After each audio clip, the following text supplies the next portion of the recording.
Alright, so today I have a compilation of Moondragon fights and Battlegrounds, and oh my gosh, this girl is just so good in Battlegrounds, man. I feel like she is just like perfect for it. Her rotation is so good for it, man. So here we just want to go for some intercepts, right? And then once we get our like mind charges up to like 12, we want to go for a parry because of the Masochism node. Here I don't do it though because I barely learned this rotation until like the later half of the fights, unfortunately. So yeah, I don't utilize it as much as I should, but this is still a pretty clean fight. So here we're in Sonic Transcendence, right? So you should be out the SP2. We can go for a heavy tech intercept there, but I mistimed it. Like I didn't get the correct spacing, so there I kind of messed up. But we're still doing fine. We're just like baiting out the heavy tech to get some more mind charges, and then we just go for SP2 right here, and then the fight will just be over, right? And that was about 42 seconds for Overshare, which isn't bad at all. We get a nice 30,000 credit there as well. And yeah, 42 seconds, not too shabby. Now we have the next fight, which is a Mordo. And Mordo is pretty dang annoying with his evade, right? And his, power gain. But Moondragon's a pretty good counter for him because, one, in Sonic Transcendence, we counter his evade just straight up completely, right? So yeah, that's pretty good. And she just has a lot of burst damage to help like go through Mordo's just annoying mechanics. But a quick warning, if you ever want to do this fight, Mordo has this ability where he can block unblockable special attacks. So yeah, you can't break through his block with your SP2, unfortunately. But yeah, this fight is still pretty clean. There I'm for the parry trick so I can get like the 5 energy vulnerabilities at the start of Sonic Transcendence. And yeah, now that we have that, the damage is looking pretty dang nice. So we can just keep going for an SP2, and then once we drop that, it's pretty much game over. So there, drop a heavy attack. It does reduce damage because of Mordo's signature ability, but we can still get to the SP2, and then that'll just end the fight for sure. So here I drop the SP2, and yeah, the fight is pretty much done. Well, okay, we need to do like one more combo hit, but after that, the fight is pretty much done. And yeah, that was about 48 seconds for a rank 4 Mordo, which isn't too bad at all. And now we have Quicksilver here. This is more of a utility matchup, just like because her evade counter is honestly so fast, man. You just like get to 1 SP1 and then yeah, it's just there. So yeah, it's pretty nice. Here we just get evaded, but then we can just go for intercepts because he always retaliates after the evade for some reason. So yeah, here we drop the SP1, and this is another fight where I like didn't know the trick to parry and then get the energy vulnerabilities up, but yeah, that's just my mistake there. But we're still doing fine, man. It's still a pretty quick fight. So here we just have the SP2. Yeah, he does a lot of damage to the block actually, which is a bit surprising. But yeah, now I think it goes SP2 and then the fight's just over from here.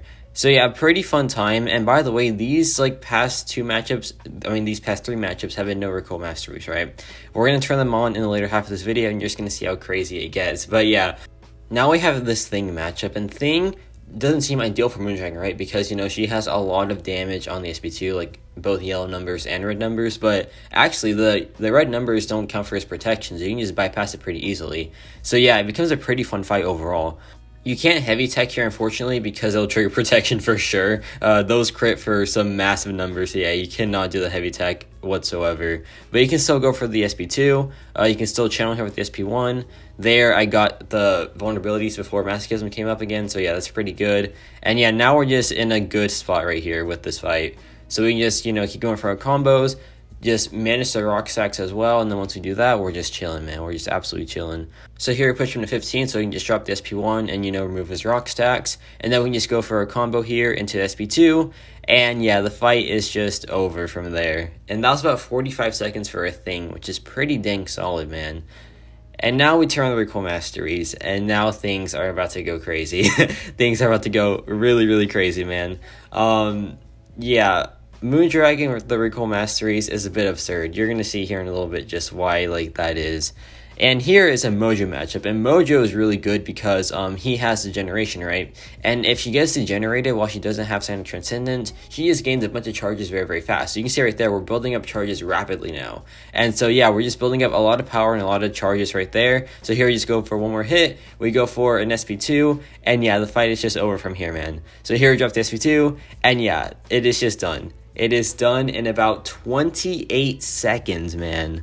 I honestly just cannot believe how good she is with her recall masteries, man, and it's just absolutely absurd. So now we have this Absorbing Man, right? And Absorbing Man is a pretty fun fight. He's a bit weird because in this node he has Picture of Health, right? So that's pretty annoying with the regeneration, but if you can just out damage the regeneration, then it's not too bad. And Moondragon, of course, out damages the regen quite easily. So yeah, here you spit out the SP1, we go for a heavy attack counter there, and yeah, this fight's really good because you can just counter his heavy attack very, very easily. So we bait this out again, then we go for a parry so we can, get the 5 vulnerabilities up. So here, drop the SP1, we channel to get Silent Transcendence, and now we have the extra vulnerabilities. So yeah, now we can just, start doing some more damage, and yeah, it's going pretty well from here. So now I built some Mind Blast, right? Then we just built the SP2, and then from there we can just heavy intercept, and then drop the SP2, and then yeah, that'll just be fight done. No crit there, unfortunately, but still we can just drop this SP2, and yeah, it is just overkill, man. It's just absolute overkill. And that was about 45 seconds, which isn't too bad at all. And now we have this Man-Thing fight. If you've probably seen this already. If not, this is one of the craziest fights I've ever done. So yeah, here we just go for our Mind Blast, right? Then we can just drop the SP1, drop the SP2, and yeah, fight's just over from there. And this is a Man-Thing, by the way, a rank 4 Man-Thing. That's a lot of health on this guy. Like, that's a ton of health. But we can still get this fight down in about 34 seconds. That is just quite insane in my opinion. So yeah, here we got the SP2, then we can just keep going back in. We can just get some more intercepts going for the Mind Blast. And yeah, this fight is just going perfectly from here. And then we get some blocked hits, and we drop the SP2. And yeah, he just didn't stand a chance, man. And that was 34 seconds for a Man-Thing, a rank 4 Man-Thing. That is pretty dang good in my eyes. And yeah, that'll be it for this mini showcase of Moondragon and Battlegrounds. Let me know your thoughts on Moondragon. For me personally, I feel like she is just a great all-around character. She is fantastic in Battlegrounds. She's great in story content. She's probably good in Alliance War 2. I'll have to test her there a little bit, but yeah, I can't wait to do that. And yeah, I just feel like she's a great champion overall because she can just take so many health pools and just still do some incredible times. And yeah, that's about it for me.